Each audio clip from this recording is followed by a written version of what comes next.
Sir कौन कौन से ऐसे सांसद हैं जिसका टिकट कटने वाला है बीजेपी से? देखिए, चर्चा ये है कि बीजेपी अपने वर्तमान 8 सांसदों का टिकट काट सकती है। सबसे खास बात ये है कि इसमें 5 तो बहुत सीनियर सांसद हैं और उनमें से 3 केंद्रीय मंत्री हैं, उनके टिकट काटे जाने की बातचीत हो रही है।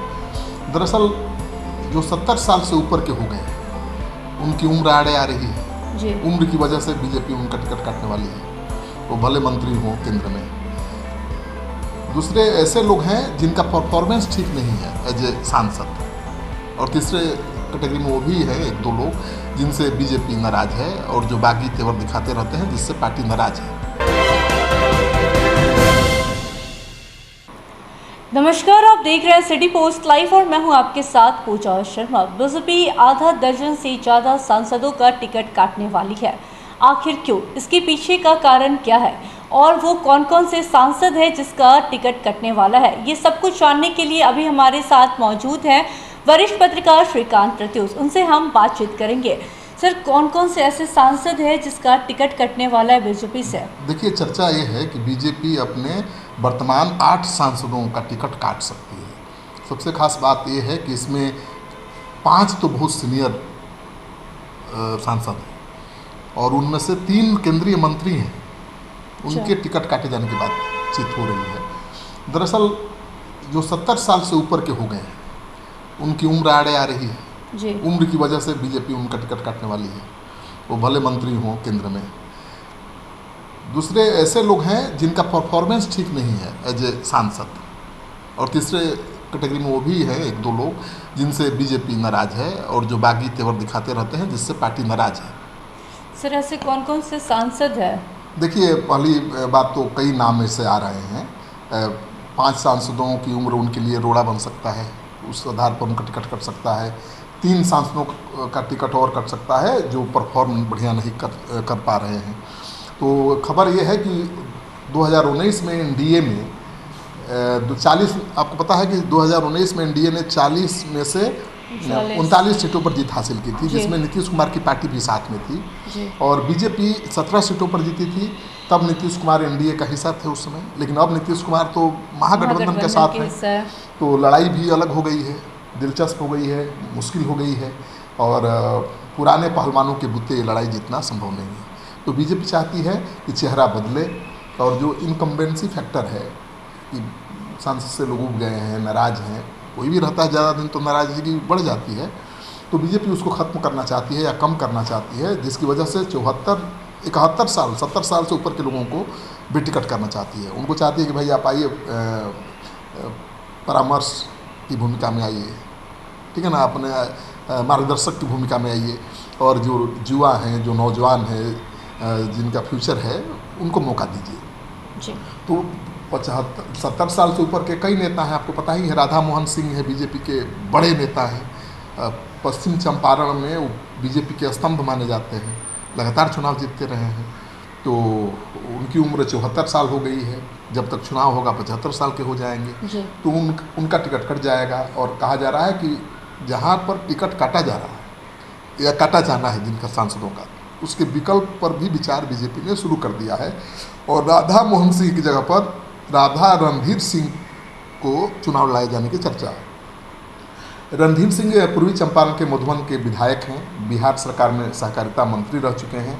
इनके पिता सीताराम सिंह सांसद रह चुके हैं, और ऐसे में उनका दावा काफ़ी मजबूत माना जा रहा है। तो एक तो हो गई मोतिहारी की सीट कि राधा मोहन सिंह की छुट्टी हो सकती है। इसी तरह से शिवहर से जीतती आई हैं रामा देवी, आप जानती हैं, पहले वो बीजेपी में नहीं आरजेडी में उनके पति हुआ करते थे, जिनकी हत्या हो गई थी, और फिर ये आरजेडी से बीजेपी में आई। बीजेपी में आने के बाद भी ये लगातार शिवहर से चुनाव जीतती रही हैं। इनकी उम्र भी 75 साल हो गया है, इस वजह से इनका खतरा है टिकट कटने का। उम्र की वजह से इन लोग को हटाया जा रहा है। बिल्कुल। तो इस बार इन्हें भी मार्गदर्शक मंडल में भेजा जा सकता है, इसे चर्चा है, और इनकी जगह कौन लेगा अभी तक तय नहीं हो पाया है, क्योंकि आप जान लीजिए कि आनंद मोहन जेल से बाहर आ गए। उनकी पत्नी लवली आनंद की नज़र शिवहर पर है, वो पूर्व सांसद भी रह चुकी हैं, और इस बार तो जरूर वो लड़ेंगी जी। आनंद मोहन तो चुनाव नहीं लड़ सकते ना 6 साल वो तक, नहीं लड़ सकते, लेकिन लेकिन उनकी उनकी पत्नी और बेटे बहू तो लड़ सकते हैं ना। जी तो या तो लवली आनंद लड़े या उनकी बहू लड़े या बेटा लड़े, कोई लड़ेगा शिवहर से। जी लेकिन बीजेपी का कौन उम्मीदवार होगा अभी ये तय नहीं है। और दूसरी बात है, रामा देवी के बाद अश्विनी चौबे को आप जानती ही हैं, जी बीजेपी के बहुत बड़े नेता हैं कद्दावर नेता कहा जाता है। लेकिन उनकी उम्र भी बहुत ज़्यादा हो गई है। जब तक चुनाव होगा मुझे लगता है कि वो 71 साल के हो जाएंगे, 70 साल से ऊपर के हो चुके हैं। सर उनकी उम्र हो गई है लेकिन काफ़ी एक्टिव भी नज़र आते हाँ, हैं। ऐसे में अगर उनको हटाया जाता है तो वो भी तो काफ़ी रोष नजर आएंगे बीजेपी से। बिल्कुल। अब कहा जा रहा है कि उनको मार्गदर्शक मंडली में भेजा जाएगा, उनकी जगह नया चेहरा लाया जाएगा। और नए चेहरे में कई नाम चल रहे हैं। मनोज तिवारी आप जानती हैं, जो बीजेपी के दिल्ली से सांसद है, बीजेपी दिल्ली के प्रदेश अध्यक्ष भी रह चुके हैं, और वो शुरू से ही चाहते थे बिहार से, बक्सर से चुनाव लड़ना। जी तो वो बड़े उम्मीदवार हैं। और खबर तो ये है कि उन्होंने सलाह मशवरा भी अपने शुभचिंतकों से शुरू कर दी है बक्सर में चुनाव लड़ने को लेकर, कि कैसा रहेगा, लड़ना चाहिए नहीं लड़ना चाहिए। तो तैयारी में जुट गए हैं। दूसरे मंगल पांडे है, बीजेपी के नेता हैं, तो अश्विनी चौबे का टिकट कटना है इस बार, और उनकी जगह पर मनोज तिवारी या मंगल पांडे बीजेपी के सकते हैं, उम्मीदवार हो सकते हैं। जी तो केवल रामा देवी का ही टिकट नहीं कट रहा है ना, अश्विनी चौबे का ही टिकट नहीं कट रहा है ना, रामा देवी का भी तो उम्र के हिसाब से कट रहा है। आरके सिंह का टिकट भी कट रहा है, आप जान लीजिए। आरके सिंह आरा से सांसद हैं, केंद्रीय मंत्री भी हैं, और बहुत बड़े कद्दावर नेता माने जाते हैं। और कहा जाता है कि भाजपा के जो शीर्ष नेतृत्व है उसके काफ़ी भरोसेमंद नेताओं में से एक उनकी गिनती होती है। लेकिन उनकी छवि भी बहुत साफ़ सुथरी है, बेहतर है, काम भी उन्होंने बहुत किया है। परफॉर्मेंस के आधार पर उनको नहीं हटाया जा सकता, लेकिन उम्र के आधार पर उनको हटाने की चर्चा चल रही है। आप जानती हैं कि वो बिहार सरकार के गृह सचिव के पद पर थे, और 2014 में पहली बार आरा से चुनाव लड़े थे, रिटायर होने के बाद जीत भी गए थे, और 2019 में भी जीते। 2017 से लगातार मंत्री हैं कैबिनेट में। इन्हें पहले राज्य मंत्री का स्वतंत्र प्रभार था, फिर केंद्रीय मंत्री बनाया गया। तो काम की बदौलत आरा में इनकी लोकप्रियता बहुत है, लेकिन उम्र की वजह से इनको भी हटाने की चर्चा है। और वहाँ से भी मनोज तिवारी की तरह पवन सिंह उम्मीदवार हैं, गायक हैं, आप जानती हैं, भोजपुरी फिल्मों के हीरो हैं, गायक हैं और हीरो भी हैं। तो वो बड़े उम्मीदवार हैं, वो तैयारी भी कर रहे हैं वहाँ से। भोजपुर में पकड़ भी उनकी काफ़ी अच्छी है, हाँ, लोकप्रियता भी उनकी तो बहुत पवन अच्छी है। सिंह हो गए। दूसरे हैं पूर्व सांसद मीना सिंह हैं, अपने बेटे विशाल सिंह के लिए चाहती हैं वो सीट। तो तीनों वो शामिल भी हो गई हैं अब तो बीजेपी में, मीना सिंह। तो वो चाहती है कि उनके बेटे को वहाँ से टिकट मिले। सवाल ये उठता है कि क्या उनको आश्वासन मिला है कि उनके बेटे को सीट मिलेगा, या पवन सिंह तो ज़्यादा पॉपुलर हैं। जी तो मुझे लगता है कि पवन सिंह को मिल सकता है, लेकिन ये सीट छीनना बहुत आसान नहीं होगा, क्योंकि आरके सिंह बहुत गर्म मिजाज के नेता हैं और लड़ाकू नेता हैं, और मुझे लगता है कि वो बहुत आसानी से अपनी सीट नहीं छोड़ेंगे। लेकिन चर्चा है कि उम्र ज़्यादा होने की वजह से उनकी सीट पर कोई बीजेपी नया उम्मीदवार दे सकती है। गिरिराज सिंह को तो आप जानती हैं, वो तो भूमिहारों के बड़े नेता हैं, फायर ब्रांड नेता भी है बीजेपी के, और प्रधानमंत्री नरेंद्र मोदी के कट्टर समर्थक माने जाते हैं। यही कारण है कि कभी विधानसभा चुनाव नहीं लड़ने के बावजूद भी बिहार में उनको मंत्री बनाया गया था, आपको पता ही होगा। और 2008 से 2013 तक नीतीश कैबिनेट में बीजेपी के कोटे से मंत्री रहे। हालांकि विभाग बहुत बढ़िया नहीं मिला उनको, लेकिन मंत्री तो रहे ना भाई, बिना चुनाव जीते। 2014 में नरेंद्र मोदी जब केंद्र में आए तो पहले इन्हें नवादा से, फिर बेगूसराय से चुनाव लड़ाया गया। नवादा छोड़ने को तैयार नहीं थे, लेकिन किसी तरह बनाया गया। बेगूसराय से चुनाव लड़े, कन्हैया कुमार थे दूसरी तरफ, तो लड़ाई बड़ी थी, लेकिन मोदी लहर में जीत गए और फिर से उनको मंत्री बनाया गया।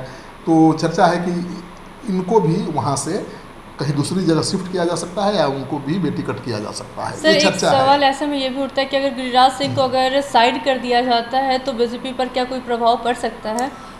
देखिए, ये कहना बड़ा मुश्किल है, क्योंकि बीजेपी चुनाव इस फैक्टर आ रहा है बीच में, लेकिन अगर देखा जाए तो गिरिराज सिंह काफी एक्टिव नजर आते हैं और लगातार हमलावर भी रहते हैं विपक्ष पर। काफी पॉपुलर नेता है, भूमिहारों के बड़े नेता हैं, और वो विपक्ष पर ज़्यादा हमलावर रहते हैं, मोदी के कट्टर समर्थक हैं। तो उनके चुनाव मैदान से हटने से थोड़ी निराशा तो होगी भूमिहार समाज में, और वैसे भी भूमिहार समाज नाराज तो चल ही रहा है बीजेपी से, तो असर हो सकता है। लेकिन उनकी जगह पर एक भूमिहार नेता को ही लड़ाने की तैयारी चल रही है। आप जान लीजिए कि राज्यसभा के सांसद हैं, उनको लड़ाने की बात चल रही, राकेश सिन्हा हैं, तो राज्यसभा के सांसद हैं, बेगूसराय से ही आते हैं, और वो काफ़ी सक्रिय भी हैं। मतलब वहाँ जो भी छोटे छोटे कार्यक्रम हो रहे हैं, धरना प्रदर्शन, उसमें वो शामिल हो रहे हैं। मतलब वो तो संकेत साफ दे रहे हैं कि भाई उनका टिकट फाइनल है। तो गिरिराज भले लड़े चुनाव, लेकिन बेगूसराय से तो राकेश सिन्हा लड़ेंगे ऐसा संकेत मिलने लगा है। और पटना साहिब की सीट तो आप जानती ही हैं, हॉट सीट है, कभी ये सीट बीजेपी हारती नहीं है। यहाँ से तो आप भी लड़ेंगे तो चुनाव जीत जाएंगे पटना साहिब से। तो रविशंकर प्रसाद चुनाव लड़े थे, जीते थे और मंत्री भी बने थे, लेकिन अब भी मंत्री भी नहीं है। अब उस सीट पर कई लोगों की नज़र है। एक तो नितिन नवीन यहाँ के स्थानीय विधायक हैं, 4 बार लगातार विधानसभा चुनाव 5 बार जीतते आए हैं, तो बीजेपी में उनका अच्छा प्रभाव भी है। तो नितिन नवीन एक उम्मीदवार हैं, लेकिन दूसरे उम्मीदवार भी बहुत दमदार हैं। ऋतिक ये हैं आर.के. सिन्हा के बेटे हैं, आप जानती होंगी। और आर.के. सिन्हा भी चाहते थे यहाँ से चुनाव लड़ना पिछले लोकसभा का, लेकिन बाजी मार गए थे रविशंकर। तो इस बार आर.के. सिन्हा चाहते हैं कि उनके बेटे ऋतुराज, जो बीजेपी के बहुत महत्वपूर्ण नेता माने जा रहे हैं आज की तारीख में, क्योंकि बीजेपी की जो कोर कमेटी है उसमें भी इनकी जगह है। बीजेपी के प्रचार प्रसार की जिम्मेवारी इनके हाथों में रहती है हमेशा। और नौजवान हैं, काफ़ी तेज तरार हैं और अब पटना में बहुत काफ़ी एक्टिव भी हो गए हैं। तो माना जा रहा है कि रविशंकर प्रसाद की जगह पर उनको या नितिन नवीन को उम्मीदवार बनाया जा सकता है। ज़्यादा संभावना ऋतुराज सिन्हा की है। तो इस तरह से राजीव प्रताप रूढ़ी बहुत बड़ा हाई प्रोफाइल नाम है, छपरा से चुनाव जीते हैं। 2014 में जीतने के बाद इनको मंत्री भी बनाया गया था, बहुत महत्वपूर्ण विभाग मिला था, कौशल विभाग, विकास विभाग मिला था, राज्य मंत्री बने थे। लेकिन पीएम ने पता नहीं क्यों इनको बीच में ही हटा दिया। इनको बहुत बड़ा काम मिला था। ये कौशल विकास मंत्री बनाए गए थे और प्रधानमंत्री ने प्रोजेक्ट, अपना ड्रीम प्रोजेक्ट स्किल इंडिया का जिम्मेवारी इनको दिया था, लेकिन शायद बढ़िया परफॉर्म नहीं कर पाए या कुछ और कारण था, इनको ड्रॉप कर दिया गया। अब भाजपा ने जो सर्वे कराया है, इंटरनल सर्वे, उसमें इनके खिलाफ एंटी इनकम्बेंसी की बात सामने आ रही है। भाजपा ने इंटरनल सर्वे कराया है सभी सीटों पर, तो जहाँ जहाँ इनकम्बेंसी फैक्टर सामने आ रहा है, लग रहा है कि इनसे जनता उब गई है या जनता नाराज है, तो नौजवान भी है तो भी बदला जाएगा। उसी तरह से दरभंगा में आप जान लीजिए, गोपाल जी ठाकुर हैं, सांसद हैं, वो भी नौजवान हैं, उनकी उम्र 70 नहीं हुई है, लेकिन उनसे भी जो बीजेपी का इंटरनल सर्वे है उसमें उनको कमज़ोर बताया गया है। उनसे जनता नाराज़ है उनके कामकाज से, तो उनको भी बदलने की बात चल रही है। तो मुझे लगता है कि जो परफॉर्म बढ़िया नहीं कर पाए हैं उनको हटाने की बात है। रामकृपाल यादव तो बहुत कद्दावर नेता है, लेकिन बीजेपी में आए तो बीजेपी ने बहुत भाव भी दिया, उनको केंद्र में मंत्री भी बनाया, क्योंकि लालू यादव की बेटी को हरा कर चुनाव जीते थे। लेकिन बहुत जल्द ही उनको ड्रॉप कर दिया गया। मतलब वो बहुत आगे बढ़ सकते थे, लेकिन पता नहीं बीजेपी ने सूट नहीं किया या बीजेपी को वो सूट नहीं हुए और उनको मंत्रिमंडल से निकाल दिया गया। उनका टिकट इस बार कट सकता है।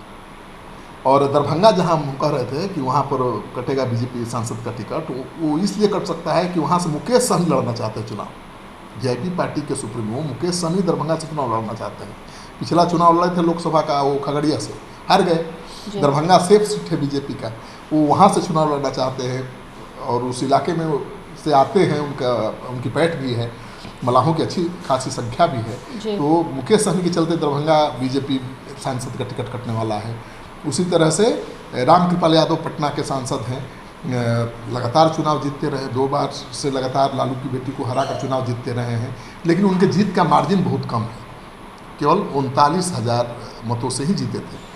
तो बीजेपी कोई रिस्क नहीं लेना चाहती है, तो उम्मीद है कि रामकृपाल यादव का भी टिकट कट जाए। तो इतने बड़े बड़े नाम हैं बीजेपी के, 17 आप सोचिए ना, 17 विधायक एमपी जीते हैं, 17 में से 8 के टिकट कटने वाले हैं, मतलब 50 हो गया लगभग। अच्छा, इसमें से मान लीजिए कि रामकृपाल यादव बच भी जाए, ठीक है, और 1-2 सीट बच जाए, आर.के. सिंह बच जाए, तो भी 6 तो सांसदों में टिकट होने वाले हैं ना, आधे दर्जन। तो 17 में से 6, 30% से ऊपर मान कर चलिए कि 30% सांसदों का टिकट बीजेपी में कटने वाला है और नए चेहरों को मौका मिलने वाला है। ये सब तैयारी सर लोकसभा चुनाव को मद्देनजर रखते हुए की जा रही है। बिल्कुल, लोकसभा चुनाव सर पर है और नीतीश कुमार तो आशंका जता चुके हैं कि कभी भी चुनाव हो सकता है। मतलब दिसंबर में 5 राज्यों की विधानसभा के चुनाव होने वाले हैं, उनके साथ ही केंद्र सरकार लोकसभा के चुनाव करा सकती है। और अभी जो सर्वे आया है टाइम्स नाउ का, नवभारत टाइम्स का, उसने बीजेपी का हौसला और बढ़ा दिया है। उस सर्वे के अनुसार आज की तारीख में अगर चुनाव हो तो बीजेपी को 300 से ज़्यादा सीटें मिल जाएंगी, बीजेपी और सहयोगियों को, और महागठबंधन 150 के नीचे सिमट जाएगा। तो बीजेपी चाहेगी, मोदी चाहेंगे कि भाई मौके का फ़ायदा उठाया जाए। जब तक विपक्षी एकता बनेगी, सीटों का बंटवारा तय होगा, आपसी सहमति बनेगी, उसके पहले ही वो चाहते हैं कि मैदान मार लें। नीतीश कुमार को आशंका है और वो सरकारी बैठक में भी संकेत दे चुके हैं, भाई जल्दी काम धाम निपटाइए, क्योंकि चुनाव कभी भी हो सकता है। अपने विधायकों से मिल रहे हैं 1 to 1, सांसदों से दिल्ली में मिलने वाला है 1 to 1। तो नीतीश कुमार तो पूरी तैयारी में जुट गए हैं, बीजेपी भी जुटी हुई है। अमित शाह ने जिन 10 सीटों को, बिहार के 10 सीटों को चिन्हित किया है जो कमज़ोर हैं या जिन पर कभी बीजेपी चुनाव नहीं लड़ी, हमेशा जेडीयू चुनाव लड़ता रहा है, उन सीटों को तो कब्जा में लेना है ना, और अपने बलबूते पर चुनाव जीतना है। 17 सीट तो नीतीश कुमार के साथ रहकर बीजेपी जीती थी ना भाई। अभी योजना है कि सभी सीटों को जीतना है और बिना नीतीश के जीतना है। ये बड़ा प्रयोग है, बिना नीतीश के सभी सीटों पर चुनाव जीत जाना बहुत बड़ा बात होगी। तो अब देखिए क्या होता है। 5 राज्यों के जो विधानसभा चुनाव होंगे, उसके जो नतीजे आएंगे, उसके आधार पर बहुत कुछ बदलेगा, क्योंकि 5 राज्यों के विधानसभा चुनाव लोकसभा चुनाव के सेमीफाइनल हैं, मान कर चलिए, उसका असर पड़ेगा। तो बीजेपी ने तैयारी शुरू कर दी है और अपने आधा दर्जन से ज़्यादा सांसदों को बेटिकट करने का फैसला लिया है। आधा दर्जन पार्टी के दूसरे नेताओं को मौका देने का फैसला लिया है। तो चलिए, ऐसे कौन कौन से सांसद हैं जिसको बीजेपी अलविदा कहने के लिए पूरी तरीके से तैयार है, ये सब कुछ बता रहे थे वरिष्ठ पत्रकार श्रीकांत प्रत्युष। तो अब ये देखना काफ़ी दिलचस्प होगा कि कौन से ऐसे सांसद हैं जो बीजेपी में बसते हैं और कौन से ऐसे सांसद हैं जिसको बीजेपी बाय बाय बोलती है। तो फिलहाल की इस खबर में बस इतना ही। तमाम छोटी बड़ी जानकारी के लिए देखते रहे सिटी पोस्ट लाइव। इस वीडियो को लाइक करें, शेयर करें और चैनल को सब्सक्राइब करना ना भूलें। आपका सहयोग समर्थन सिटी पोस्ट के लिए काफ़ी मायने रखता है। धन्यवाद।